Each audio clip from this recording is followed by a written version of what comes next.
me, but you don't actually hit me, and so I don't have any physical injury at all, but I get so horrified, so frightened, so upset by the experience that I have physical symptoms, like I vomit, or I faint, or I have a miscarriage, or I lose my hair, or I get an ulcer, or any of those physical manifestations that we talked about earlier, the majority of jurisdictions will allow me to recover for my mental suffering and for the damage that resulted from those physical manifestations.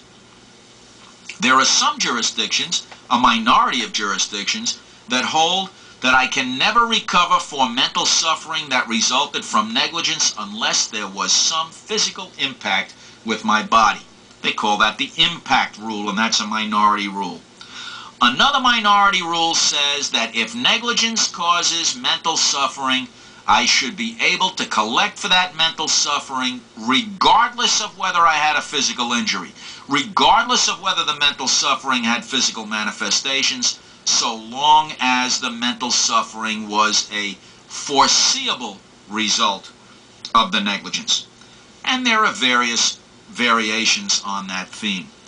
There's a well-known case called Moline against Kaiser Hospital, for example, in which the plaintiff, Mrs. Moline, went into a hospital because she wasn't feeling well,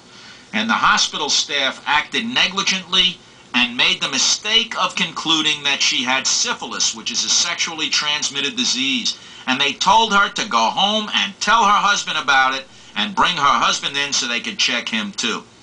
And of course she went home and divorced her husband because she figured she must have gotten the syphilis from him and he must have gotten it from someone outside of the marriage.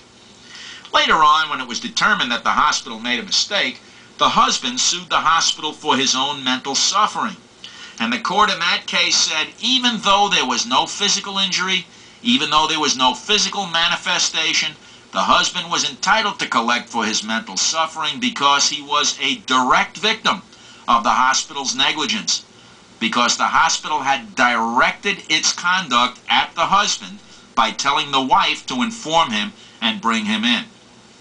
There are many minority rules, but the rules that must be remembered are the majority rule, which requires either a physical injury or physical manifestations for mental suffering, a minority rule which requires physical impact, a minority rule which requires only that the mental suffering be foreseeable, and a minority rule that makes damages for negligently inflicted mental suffering available to direct victims of the defendant's negligence. Incidentally,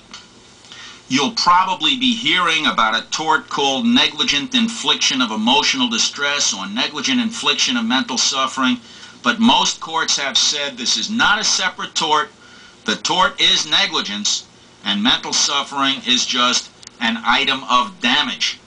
in that negligence case. While we're on the subject of damage,